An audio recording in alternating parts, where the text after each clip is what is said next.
Hey, what's going on? Luke here, and the 2021 NRL season is just about to kick off. Today is the first game, well tonight I should say, and I'm here to do my tips and predictions for the round. I'm going to go through every game. I'm not going to talk super in depth, but I'm just going to go through all the game, give some general thoughts, and give my predictions on who's going to win the game. Now, just before I get into my tips and predictions, I just want to say how grateful I am to have the NRL back. I mean, this off-season, it felt like it went forever. Nothing to do, all the COVID stuff still around, so having the NRL back is definitely a good thing. Righty, I suppose I should talk about some games. So the first game, which is tonight, it is the Melbourne Storm taking on the South Sydney Rabbitohs. I believe the Rabbitohs haven't won at Amy Park ever, and Melbourne haven't lost in the first round, I think, under Craig Bellamy, but at the same time, Cameron Smith's been there for the most part. I think maybe 1 or 2 seasons he hasn't played. But obviously, Cameron Smith retired yesterday, but we all knew he wasn't going to be playing. The big problem is Harry Grant isn't there for the Storm, and also Dale Finucane's out injured as well, one of the co-captains. I believe Jesse Bromwich, I think, is the other captain, but Dale Finucane is a big part of the Storm. Look, obviously, they lost Tino as well last year, but Brandon Smith, he starts for them, and I think his dynamic off the bench is something that the Storm will miss. He's so versatile, but just adds all that energy off the bench.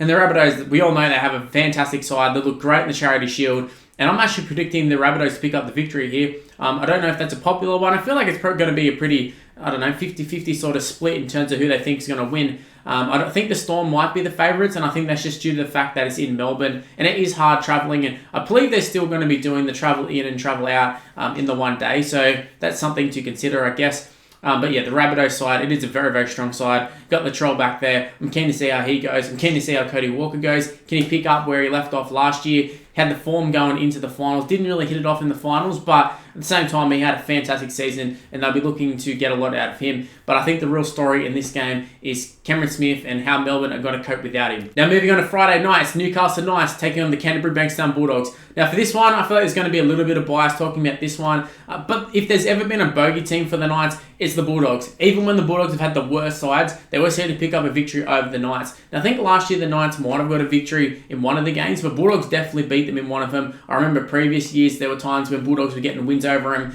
in a time that the Bulldogs weren't getting many wins. So I'm just looking at the squad. The Knights, it is a pretty strong squad. Tyson Frizzell's obviously there this year, but no Callum Ponga. You're missing your main man. The Bulldogs have got all these new additions. Sometimes teams hit it off right from the start. Sometimes it takes time to gel. We'll have to see if the Bulldogs can pick it up in round 1. I don't know if they will, but I'm actually going to tip the Bulldogs. I think there is a little bit of bias there, but I just feel like this Knights side are just lacking a little bit without Callum Ponga. Connor Watson's there in 13. I'm keen to see how he goes. Obviously, Supercoach fans will be super keen to see how he goes. But they do have a really good forward pack, the Knights. But at the same time, the Bulldogs have a new forward pack, and I'm keen to see how they go. If they can match it, I think the Bulldogs are going to get the job done. A real underdog victory to start off the season, and that's no pun intended. Now, moving on to the second game of Friday night, it's the Brisbane Broncos taking on the Parramatta Eels. Now, this one, I can't see there being any upsets. I was just talking about the Bulldogs getting the upsets over the Knights. I can't see the Broncos beating the Eels. The Broncos side, it looks diabolical. In fact, I've actually chucked a bet on them. That's how confident I am in the Eels. Despite the Eels playing away from home, we all know that Eels are so much better when they play at Bankwest. But just looking at this Broncos side, they've got a new coach, which sort of leaves question marks over whether they're going to play good or not. But at the same time, we're just looking at their lineup. Payne Haas isn't there. He's their best forward. I think there's a couple other guys who aren't there. Even Darius Boyd, you haven't really got any leaders in the side.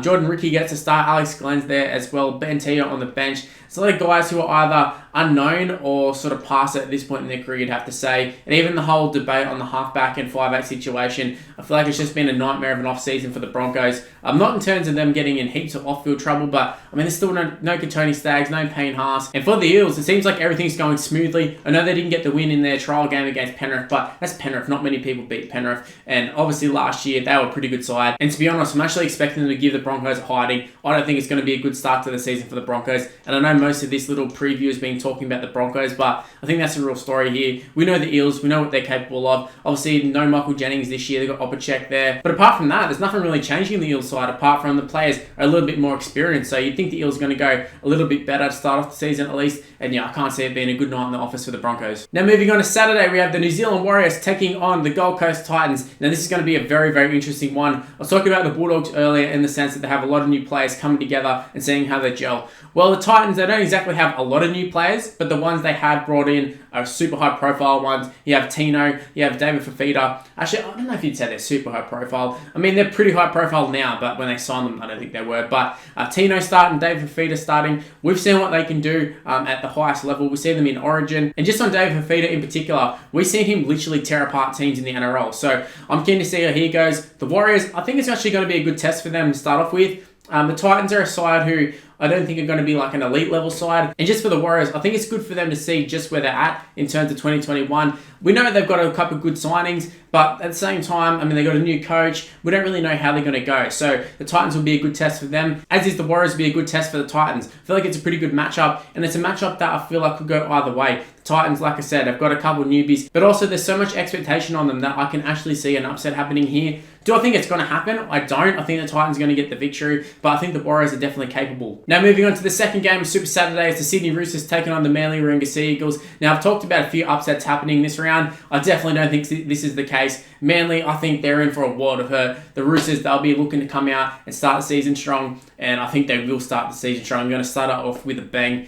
Obviously, a new halves combination. Luke Keary moving to halfback. Lachlan Lamb in the 5'8 position. But apart from that, there's not too many changes. Obviously, Boyd Corder's not there, but we knew he wasn't going to be there. Same for Victor Radley. He's not starting the season. Also, he's just got into trouble too in terms of getting suspended and that. But the Roosters, I think even if they fielded their reserve grade squad, would still beat this Manly side. I mean, Manly have Dylan Walker playing fullback. They have Lachlan Croker, who's never played hooker, playing hooker. And I think the only sort of talking point for Manly in terms of positives is the fact that they've got Kieran Foran and Daly Evans in the halves. I think it's going to be a great halves combination, and hopefully for Manly in terms of if they want to avoid the wooden spoon, because I think Tom Trbojevic is going to be out for quite a while this season. But I think Kieran Foran really needs to step up in the sense that he was playing in a Bulldogs side, but they weren't getting the wins. And when the times were tough, he wasn't really stepping up. He was having decent games, but in terms of when the game was on the line, you'd think an experienced head like him would be the one to demand the ball. And it just wasn't happening. It was always Lachlan Lewis or Brandon Wakeham, whoever's the halves partner. Now, he can let that happen with Daly Evans, but the rest of the side, it just isn't good. He needs to step up and he needs to deliver for Manly, because there's no sort of sitting behind the Bulldogs being shit. See, it works for a team like the Bulldogs because the Bulldogs were expected to lose, but he's gone back to Manly, where his last involvements at the club were pretty much winning a premiership, or actually lost the grand final, but he won a premiership too. So everyone's got fond memories of him and they don't want it ruined. So you don't want him going there and shitting the bed and them having to chuck Josh Schuster in there, although he does have some stiff competition too. So Schuster, wouldn't be surprised if he gets to go throughout the season. But yeah, Manly, I don't know what's going on with them. Their backline looks horrendous without Tom Trbojevic. Even Eddie Min, I still think this doesn't look like a great backline. Add into the fact that the Roosters, they're just strong all over. We all know they're going to be strong this year. We know they're going to push for the top four. And yeah, it's not going to be good for Manly. I'm expecting the Roosters to absolutely flog them. Now moving on to the last game of Saturday, it's the Penrith Panthers taking on the North Queensland Cowboys. Now this one I feel like is going to be quite an interesting game.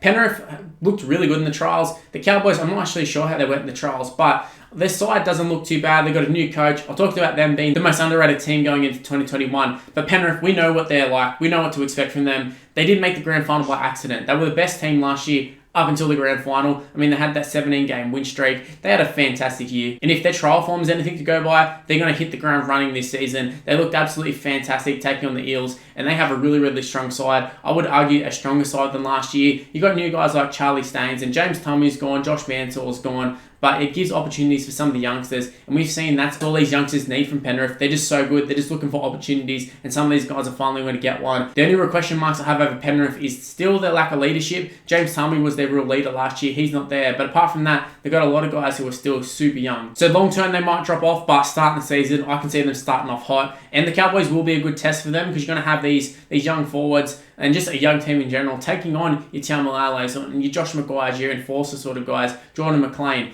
Cowboys are always known to have a good forward pack, and to be honest, I can't really put my finger on why they haven't done better than what they have in the last couple of years, apart from the coach, but you just look at their forward pack. Their forward pack should be able to match it with any team in the comp. So for Penrith, despite being such heavy favourites, I think it's going to be no walkover and no pushover, and I think the Cowboys will push it with them for a little while, but I can see Penrith just run away with this one and kind of putting a hiding on them probably in the end. But yeah, that's just because Penrith is so good rather than a reflection of the Cowboys. Moving on to Sunday Arvo, we have the Canberra Raiders taking on the West Tigers. Now this one is also a very, very interesting clash. I think it's going to be a very entertaining game. Both sides have great attack. The Tigers are sort of unknowns because there's a lot of new guys in their side. You guys like Dane Laurie. Even Moses Mbye has barely played 5'8" for the Tigers. That's what it feels like anyways. Always played fullback, centre, hooker. But I haven't really seen him play 5'8". And when he's playing 5'8", that's when I thought he was at his best for the Bulldogs. In terms of the rest of the side, James Roberts makes his debut. You also don't have Harry Grant in the side as well. So that's another element into this team. But I think the main thing that we're going to talk about in terms of this game is just how strong are the Raiders. They're going to start off the season well. I think they have to if they want to make the top four. But this is one of those danger games where the Tigers, we've seen in the past,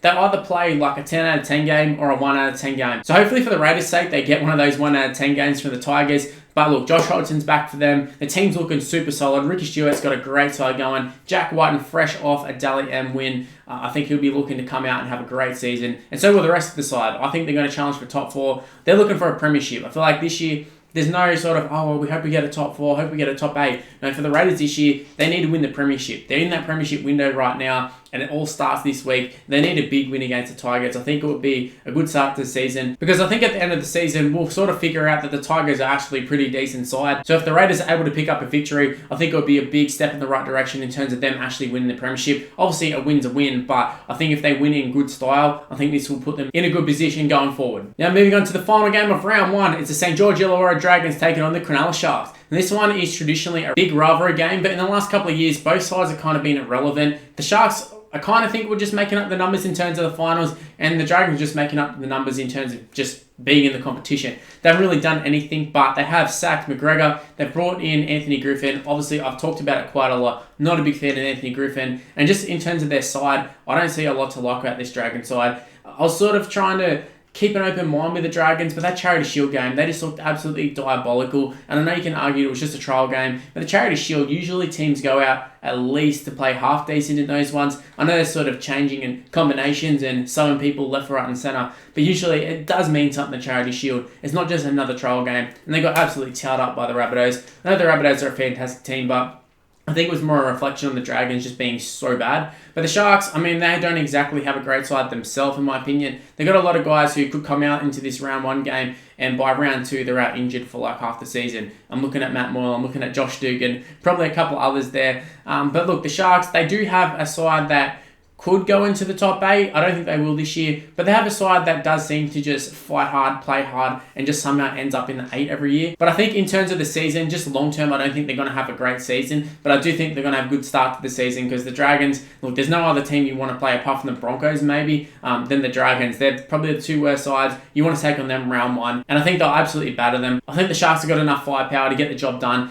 Whether they grind it out, whether they absolutely smash them, I don't know, but I think the Sharks are going to get the win, just purely because the Dragons' defense was absolutely diabolical in the preseason, and it wasn't too good last year, so I don't expect too much from them this year. Righto guys, those are my tips. Leave in the comment section below, what are your tips for round 1? Also, make sure to like and subscribe to the channel if you're new around here. Make sure you turn on the notification bell, it is super important. But just in terms of liking and subscribing, it's great for the growth of the channel, lets other people see it. The more subscribers, the more likes, the more likely they are to see it on YouTube. So it's very much appreciated from me. So thank you if you've already done it, and thank you if you're about to do it. Also, give me a follow on social media. It's on screen right now. It's Mr. Luke and YT for the most part. My Facebook's just Mr. Luke though. So give me a like, give me an ad, do all that sort of stuff. Snapchat's also Mr. Luke and YT. But round 1 is here. It starts tonight. I'm so excited. I can't wait for it. I think regardless of the quality of football, I think we're just all excited. And hopefully the games are good. But if they're not, who cares? The footy's back. Let's go, baby.